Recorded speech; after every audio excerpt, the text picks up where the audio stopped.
everyone, and welcome into a very, very special edition of FPC NFL Sunday. Of course, no, it is not Sunday, and we're not going to be doing this show on Sunday for quite some time. But it is Tuesday, and it is the deadline for franchise tag players to be tagged, if that be the case. But that's not what we're here to discuss today. We are here to discuss two big breaking news stories, and just for that, we have a little.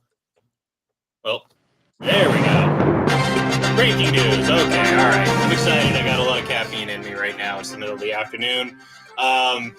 Russell Wilson, obviously former Seattle Seahawks quarterback, has been traded to the Denver Broncos in exchange for, the last I saw, now Braden, you can correct me if you've seen anything updated. We're all kind of following this as it happens, but 3 first-round picks, other picks, Drew Lock, and I believe a defensive player. Correct me if I'm wrong. I believe that's the package that has been reported so far. Let's see. Yeah, so 3 total players, actually. Drew Lock was one of them. Shelby Harris on the defensive line. And then tight end Noah Fant, former first-round pick. 2 first-rounders, 2 second-rounders, and a 5th-rounder going to Seattle. And the Broncos also get a 4th-round pick along with Wilson. Yeah, that's a pretty large package for. I mean, again, a player that through his first 10 years has won more than any player in the history of the NFL. Now, I will say this. Disclaimer, as I have his face hanging up over my left shoulder. This technically includes 2 seasons in which 2000, 2008, where Tom Brady started a grand total of 1 game. So, yes, technically Russell Wilson, I'm not taking anything away from him. However, I feel like that record has been misrepresented in the past, so I always feel like it's my responsibility to clear that up. No, I had not actually heard about the Noah Fant aspect of the trade. That's obviously another huge deal. Look, I mean, Denver had been connected to Aaron Rodgers, and we're going to talk about him here in a little bit. We probably a couple hours ago would have probably thought that was going to be the biggest story coming out of today. However, this kind of overshadows it. But the Broncos, yeah, they've been kind of loosely connected to Aaron Rodgers for quite some time, not just this offseason, a little bit last offseason as well. As soon as that door shut, they seem to have pulled the trigger on this deal. Now, yeah, I imagine they had a little bit of insight into what Aaron Rodgers was going to do prior to all of us obviously finding out. So this didn't actually, I'm sure this deal didn't materialize. Certainly not a deal this big. Didn't materialize in a matter of an hour or two. But this is a pretty big swing by the Denver Broncos, who I think by all accounts, it always seems like they're just a quarterback away. And the last time they took a big swing at I'm not going to call them both Hall of Fame worthy because I don't want to get into that discussion about Russell Wilson yet. But 2 very high caliber quarterbacks. Obviously, with Peyton Manning, they went to 2 Super Bowls, winning 1, coincidentally losing 1 to Russell Wilson and the Seattle Seahawks. So I guess someone who, like yourself, who covers the AFC West and the Chiefs, this division now, you talk about Russell Wilson, you talk about Patrick Mahomes, you talk about Justin Herbert, and you also talk about Derek Carr, who seems to be bringing up the caboose of this division. And look, that's not necessarily a knock on Derek Carr. I'm not as harsh on Derek Carr as some are, but that's a murderer's row, so to speak, of quarterbacks, and that's going to be one hell of a division moving forward. Yeah, and I think just thinking about Seattle's run with him, last year was their first losing season in the Russell Wilson era, which of course did miss a few games with that finger injury. But I think you just look at the run that he was kind of able to sustain there in Seattle, especially when you look at I think their drafting history obviously wasn't always the best. Didn't always have maybe the best trench play around him, especially up front on the offensive line. And really just I think it's a lot of times where he put them on his back and, got them either deeper into the playoffs on 1 or 2 significant plays or just kind of the mental, I think, awareness that he's shown and everything that he's kind of grown throughout that time in Seattle. It was a lot of times where he was really, I think, working single-handedly, so to speak. Yeah, and look, I mean, certainly after that back-to-back run to the Super Bowl, um, we saw this team slowly get depleted, especially on the defensive side of things, and that was really the strength of their team. That's what got them, really to those Super Bowls. And Russell Wilson was always kind of working, with a bit of a disadvantage. I'm not going to go so far as to say that he was, being held back because I mean, let's face it. I mean, they've put some good talent around him, especially on the offensive side, and you make sacrifices in certain areas to bulk up others. Now, I've been of the opinion that Pete Carroll, I'm not as high on him as some, and I think his cachet, so to speak, has kind of cooled and gone away a bit over the years. But I felt that he really took advantage of the situation that was presented to him, where he came out of college from a very successful organization, having a very intimate knowledge of what was coming to the NFL at the time he took the Seahawks job. I think he parlayed that. Since gambling's been in the news as of late, he parlayed that into a very successful run of picks, including Russell Wilson. Because let's not forget, I mean, he was a fourth round pick. And again, correct I me if I'm wrong. I'm pretty Yeah, sure it was a I fourth want to fourth say rounder. third rounder, but yeah, it might have been fourth round. Yeah, actually, I think you're right. And I'd have to double check that. But the point Yeah, being, he really capitalized on his knowledge of the college right. game at that time, and since then, he really hasn't been able to match that. So that kind of tells Mm. me that he, again, good for him, took advantage of what was given to him. But I think it was very clear that the Seahawks weren't the dynastic team I think we all assumed they were going to be back at the early start of the 2010s. So, but yeah, now Russell Wilson is gone, and they're facing, I would imagine, a bit of a rebuild, so to speak. Just obviously, Drew Lock, is he your quarterback? Are they now in the veteran quarterback market, even though that's sort of dried up a bit? Um, Mm. Let me ask you specifically about the Broncos, and maybe not just in the landscape of the division, but overall in the AFC. Where do you kind of place them now? Because yeah, they added Russell Wilson, but you take away a guy like Noah Fant, that's a pretty nice piece on offense that you're giving up. To obviously get that quarterback, which I would do every time. I mean, I value the quarterback position, but overall, where do you see this Broncos team right now? I think just inside of the AFC West, I'd still probably put them third best right now. I think the Chargers, uh, the reason I'd still kind of put them ahead is I think they're maybe a little bit at an advantage of just being in the second year of Brandon Staley's system, and I think just having what they have in place, knowing that they're I think top in the league in cap space right now since the Mike Gesicki franchise tag was designated, and of course Mike Williams is staying signing an extension there. So I think they have a lot, maybe more resources, and I think they're just from a foundation standpoint, maybe a little bit more ahead of where Denver is right now. So I think even though you get Russell Wilson, I mean, he is coming off, I think, one of his, obviously worst stretches late last season, coming off that injury, and it'll be interesting to see how that kind of new offense with Nathaniel Hackett, what he's going to maybe have to adjust maybe here and there. So I think just in the AFC West, I'd probably put them third best right now. And I think in the AFC, I mean, I think they're probably still six or seven teams I'd probably put ahead of them. I think obviously the Bengals, it's easy to still put them, near the top. But I think with Lamar Jackson coming back and the Ravens, I believe have the last place schedule. I think they're gonna have a lot more resources back in place there. So I think they're still kind of, I'd say, middle of the conference at best. Yeah, and look, I mean, there's no sure thing, obviously, because I think we all believe that the AFC is just chock full of great young quarterbacks. And kind of to your Yeah. point, I mean, Russell Wilson last season, 25 touchdowns. It snapped a 4 consecutive seasons of at least 30 touchdowns. Now, it was also the first time he missed any games in his um, NFL career. He only played 14. Yeah. But the season before that, 40 touchdowns. And let's go back. about a year and a half ago, and Russell Wilson was the front runner for MVP. Now, Right. ultimately, the talk was, okay, then he ultimately didn't get a single vote.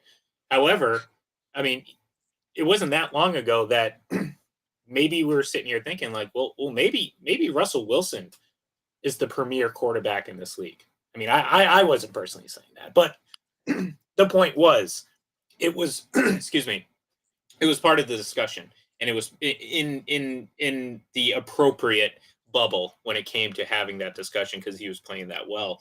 Uh, are we thinking that this stretch, let's say, of 2021 was more of a indication of his frustration and may obviously being injured, or again, I mean, he is 30 years old, and I know again we talk about Brady and what he's doing, and Aaron Rodgers is obviously playing till late in his career, but he's a guy that Russell Wilson who does rely a bit on his athleticism. He has, despite not missing many games, has taken a bit of a beating as a quarterback. He's not a big guy.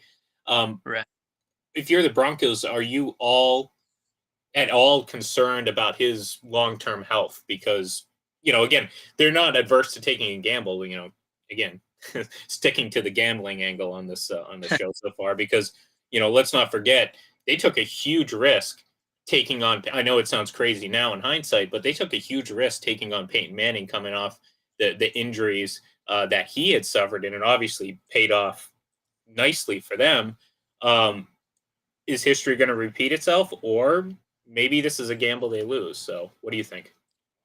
Yeah, I think the biggest thing is I think that I guess kind of looking at the Peyton Manning side of it, I think there's always a certain kind of certain kind of pull that each quarterback's obviously going to have on their team. I think with Russell Wilson, maybe he's kind of able to, I think, surround himself with, I think just maybe a little bit more well-rounded team than what he had in Seattle, and I think obviously with those kind of places already being in place or pieces already being in place on the offensive side, it'll be interesting. I think just to kind of look at how he's going to respond to say maybe a little bit different style of receivers around him, instead of these vertical weapons that he's had with Lockett and Metcalf. I think you got maybe a little bit more deeper portion at receiver, and also I think you look at just a lot more speed. So I think being able to kind of take advantage of more underneath throws and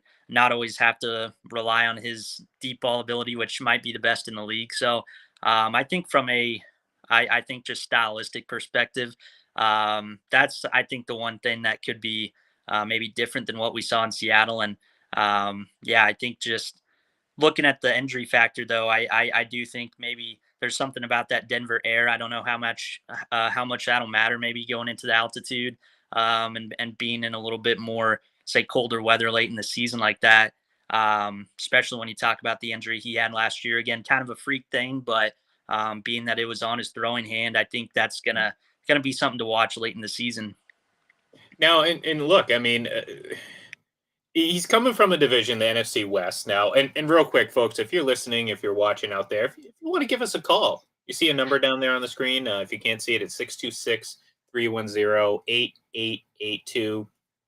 Give us your thoughts. We'd love to hear from you. But no, look, he's coming from he's not, he's not this being in a very competitive division is not foreign to him. He's been in a competitive division his whole career, whether they're competitive at 7-9 or competitive at the top of the division. It's always been that case. And the AFC West is chock full of young quarterbacks too. Maybe none to the caliber of Patrick Mahomes, although you can argue maybe Matt Stafford, although a bit older, is right in that ballpark, given he's coming right off a Super Bowl performance. So that's not too crazy to think. However, I feel like he's making a jump to a much tougher conference, and one that I think based on what we've seen, it's trending upward. We talk about Patrick Mahomes, we talk about Justin Herbert, we talk about Lamar Jackson, and I know he had a bit of a down year last year. And you get to even that next tier, and or Josh Allen.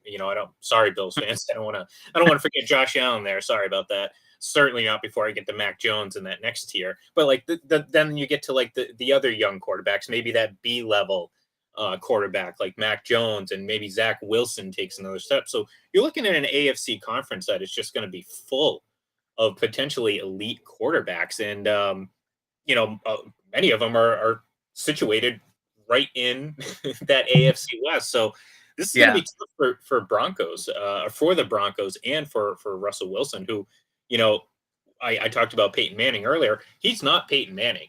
Even, you know, and I'm not taking anything away from Russell Wilson. And I know you can point to the head-to-head matchup between the two, and obviously Peyton Manning was not good, or nor were the Broncos in that game.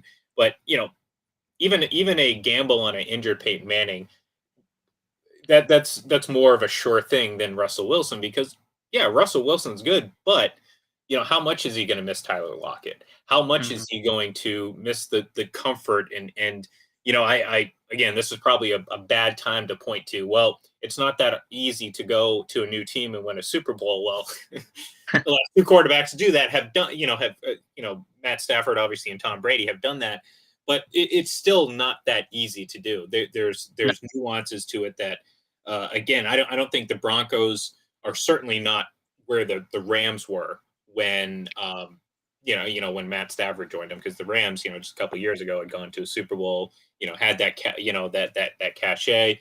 Maybe you can say, well, you know, the Buccaneers were kind of the same because they hadn't really won. Well, again, Tom Brady, Russell Wilson. I know Russell Wilson's great. There's a big difference. Yeah. Um, I'm just, you know, honestly, I'm curious how this first season's going to go, because, you know, I don't think of this as a huge window. I never thought of Russell Wilson as a guy who would play up until he's 40 years old. So, you know, maybe I'm wrong. I don't know, but Yeah, and I think just going back to your point about the rest of the AFC, I mean, this is also going to make them more competitive with their moves here coming up here in the next couple weeks. And I mean, you just talk about within the division. I mean, I think Kansas City, obviously, majority of their moves are going to be defensively. We've already seen Anthony Hitchens get released. Frank Clark, kind of anticipating he's not going to be there.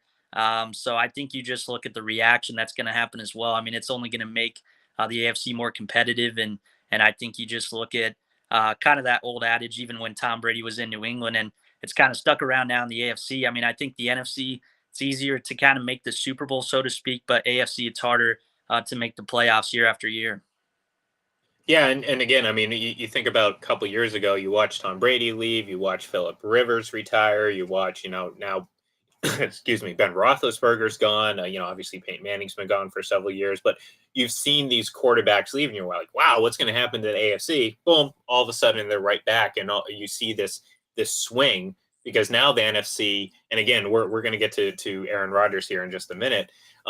Now you see the NFC is maybe it's a little bit thinner at that quarterback position, because we still, I mean, now add Seattle to the mix when it comes to who the hell is going to play quarterback for them. We're talking about the Seahawks, the Saints, the Buccaneers, the Carolina Panthers. Right. They don't know who's going to play quarterback for them. Who else am I missing? There's Washington, Washington. I mean, there we go. Washington's another team that was, you know, we're all kind of curious as to what their role in this Russell Wilson trade was. Um, Minnesota is kind of set at quarterback. Green Bay's obviously set at quarterback. Detroit, I would assume, is fairly set it with Jared Goff. Uh, I know Kyler Murray put the Cardinals back up on his Instagram account today, so maybe they're all set at quarterback, but who knows? Maybe they throw their hat in the mix. So, um, San Francisco. I mean, is it Trey yeah. Lance? Is it Jimmy Garoppolo? Is it neither of them? Is it Tom Brady? That might be a little pipe dream, but I'm still holding out hope.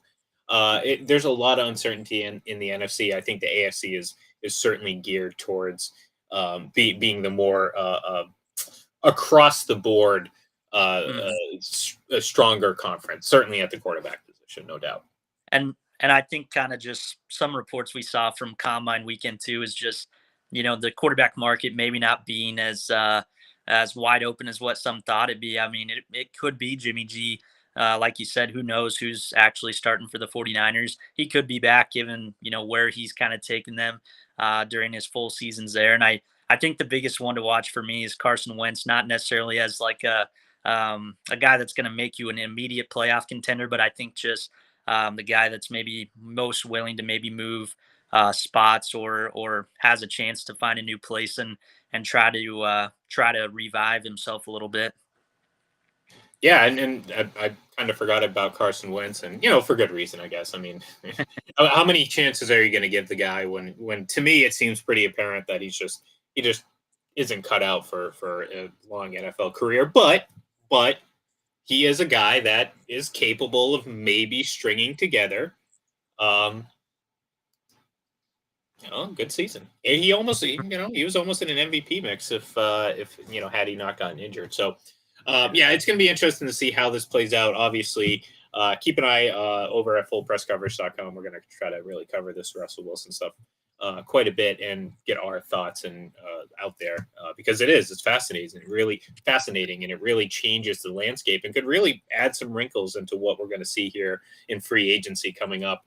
And then, of course, the draft in a couple months. So, anyways, to the other big story of the day, the one that we thought was actually probably going to be leading news cycles here throughout the day and into the morning is Aaron Rodgers announcing his return to Green Bay. And I mentioned it when we started talking about Russell Wilson's trade to Denver. Rodgers had been connected to the Broncos for quite some time. There was how strong that connection was remains to be seen. However, there was a lot of smoke, as they say, when it comes to Denver, and rightfully so. Again, we this isn't a new thing. We've been talking about them just needing a quarterback for quite some time, pretty much since Peyton Manning left, and now they have one. And Green Bay, we talk about uncertainty in the NFC. They're pretty certain that they have their guy now. There have been some conflicting reports about the sum of the contract. Originally, it was reported 4 years, $200 million. I don't know if there's been any amendment to that or any sort of firm rebuttal. I know there has been, tweets saying that's not necessarily accurate, but I didn't know if there's been any number presented otherwise. But we do know it's a 4-year deal. Yeah, I think regarding the contract, I know kind of tuning into Pat McAfee's show a little bit. Sounds like he actually was the one that talked directly to Aaron today. So I think that's kind of why there was that maybe conflicting report since he was kind of the first one to break the returning news. But yeah, I think that 4-year deal, if it's true, does kind of surprise me a little bit, just given how close it seemed like he was to considering retirement. And I think just it's kind of weird because he is 38, but did have to sit behind Brett Favre for a few years. So, I mean, he's kind of maybe still got a little more tread than other 38-year-old quarterbacks typically do. So, is he going to play the full, 4 years of this deal? If that's true, is he going to, decide to play even maybe a little bit longer than that? I don't know. I think the 4 years is what's really fascinating about this to me. And just given Green Bay's history too, they haven't been one to push money down the line or have their salary cap always kind of handcuffed a little bit. Well, but see, and that's what I think honestly they're doing because 4 years to me, I think, and we don't know again we're speculating the contract details, the number wise. I think everyone's agreed that it's a 4-year deal. It's just we just don't know what the total value is. However, there were reports that he was looking to get a sizable contract, and you know what, good for him. I mean, he's played long enough in the league; he can get whatever he wants. But to me, I look at this and I say, okay, the way this contract is structured is very important because you say that yes, they don't typically backload these contracts, Green Bay, that is, and normally they don't. However, I think they've kind of folded a little bit here to Aaron Rodgers. I think maybe they got a little cold feet when it came to Jordan Love, and they didn't have quite as much confidence in his future moving forward. So maybe they're like, oh no, how can we keep Aaron Rodgers? Add in the fact that Tom Brady is no longer a quarterback, not just in the NFL, but obviously specifically in the NFC. And Green Bay has a little bit wider window. Now, just because Tom Brady's not there doesn't mean that the Packers are shooing. Aaron Rodgers has to play better. The Packers have to play better in these big time playoff games, and they just haven't done that. My concern, again, let's assume we're talking. I can't imagine it's anywhere below 45 million a year. Um, so let's assume that that's kind of the ballpark. What his cap hit exactly is going to be, I don't know. But again, based on the contract value, you may be able to get some savings here in year one and year two. But ultimately, you're going to have to make some tough decisions and make some sacrifices on the roster. And I think you've seen the last couple of years, perhaps the most talented Green Bay Packers teams that we've seen in quite some time. I don't know how you can couple that, because we've already seen, leading up to this announcement that he's coming back, that there's a lot of speculation that the Packers are going to be walking away from maybe not some marquee defensive players, but we know you win in this league with depth. And you may be able to retain Aaron Rodgers. You may be able to retain Devontae Adams. You may be able to bring it back Jari Alexander. But who's going to play, your nickel? Who's going to be that third safety? Who's going to make that big play that you had to? So there is a ripple effect to these large contracts. And again, I mean, look, Aaron Rodgers, I think, made the right decision to go back to Green Bay. There wasn't going to be any situation better for him. Right. Division,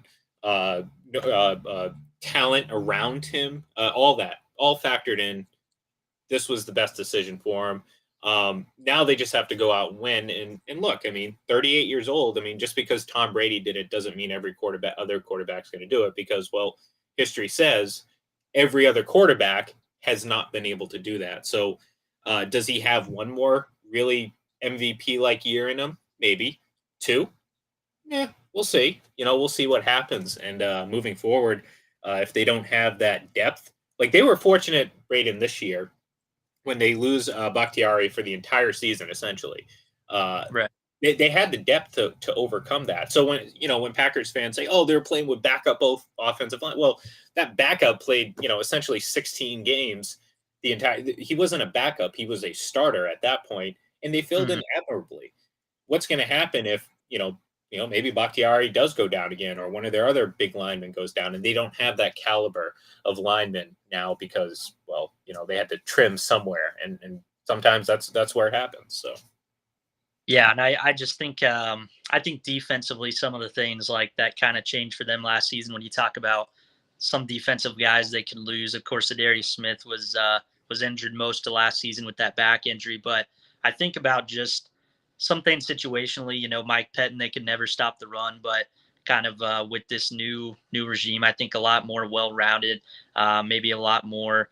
I think just well timed, I think, with some of their blitz calls, and I think being able to kind of get off the field a little more often and not always have to settle for either holding the team to a field goal, or trying to rely on Rodgers' arm in the last seconds or something like that. I think maybe that kind of goes back up a little bit now, where you kind of were with Pettin as the defensive coordinator. When you lose guys like that, I know both the Smith brothers, it feels like they're gone, and going to be interesting to see, I think, kind of what that linebacker room looks like as well. Devondre Campbell kind of had a bounce back season or breakout, whatever you want to call it. So, the defense, I mean, they enjoyed, I think, one of their better all around years in terms of situational play in a long time. How's that going to look here once they make more moves? And it does look like, as we are kind of talking about it, Devontae Adams now officially tagged as well. So we kind of have that official for Green Bay as well.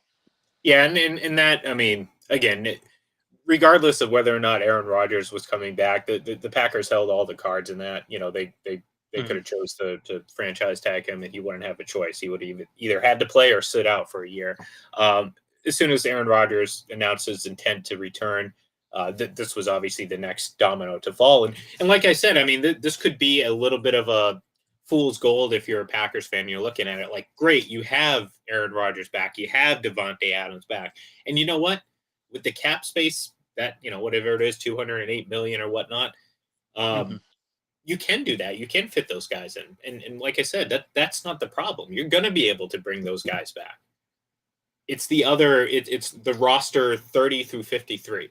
Those guys, like, who's going to step up, and it could be just a marginal difference in talent from one player to the next, maybe a couple million, but that could be the difference between a guy making a play on special teams versus a guy not. So, look, if you're a Packers fan, you have to be excited. You have to be elated because it looks like Aaron Rodgers is going to finish his career as a Green Bay Packer. Again, I don't anticipate him. um, I don't anticipate him going beyond this contract. I don't even know if I anticipate him playing the entire contract out. Like I said, I feel like this does give him an option when it comes to when he can ultimately retire. And look, the Packers will down the line eventually have to pay for it, kind of like what the Patriots did in the first year without Tom Brady. But I see this as a win for Aaron Rodgers, a win for Packers fans. If they can win a Super Bowl, then that would likely be gravy on the top of all this. I think Aaron Rodgers is happy. I think what he got was important to him. He had his he had his fun this offseason. I'm sure he did. He did his cleanse. He went out. He talked about as much as possible his situation and everything like that. And now look, he's back in Green Bay, and now it's real again. Now it's time to move past this cycle of the Aaron Rodgers year. And I talked about this on FPC Radio Live. Like, this is the time of year for Aaron Rodgers where his stock's never been higher because we're far enough away from that playoff stinker that now people start to be, oh, this is it. Aaron Rodgers is back. Another MVP. He got the MVP again. So people start to that stink from the playoff loss is kind of starting to go away. You get the shine from the MVP. And then it's like, oh, heading into the offseason, it's like, oh, the Packers, oh, they have the best running back duo. They have the best wide. This is where everyone on the Packers are the best. Just folks, I'm telling you, watch this. Go back in time throughout tweets. It happens every single year. This is the time of the year where the Packers have the best everything, including the best quarterback. And hey, you know what? This is the first time where I might actually agree with you. Right. But they have the best quarterback because, well, there's one guy that's noticeably absent from that list now. But again, this is the high point. This is the honeymoon stage of the Aaron Rodgers year. We talk about the Chinese New Year. If we had a calendar for each month of the Aaron Rodgers New Year, actually, I might have to do that. Maybe I'll put that on a T-shirt. Keep an eye out for that. This is the peak. This is the best time of year for him. So now we're getting into the offseason. As we slowly get into the regular season, things are still pretty good.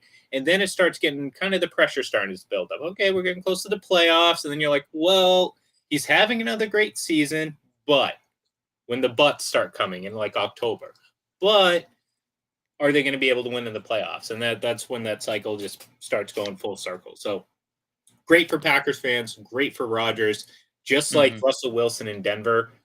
I'm very eager to see if this is going to ultimately be a success. I think it's a little bit easier to bank on the Green Bay Rodgers thing because it's familiarity and we've seen it. A little bit less likely with Russell Wilson. Either way, I do think both Broncos and the Packers are going to be playoff contenders with both those quarterbacks, and it's hard to say otherwise. Yeah, and I think it's just it's a good start to the offseason to kind of get, I think, more quarterback spots filled up before we really get going here. And it just feels like this could be one of the more exciting off seasons in a while. Everyone's different, but I think just the caliber of players that are potentially available that aren't going to be tagged. You talk about, I think, just Chandler Jones and players like that have been either underrated or underappreciated for a long time or something like that. I think there's a lot of guys that are kind of going to get what they're worth. And I think it's just going to be interesting to see what kind of the reshape or realignment we're going to see from some of the powerhouses here in the NFL. And guess what? We're going to be here to discuss it all. Thanks, everyone, for tuning in. We're going to, like I said, we don't have our normal every Sunday morning schedule like we do during the regular season.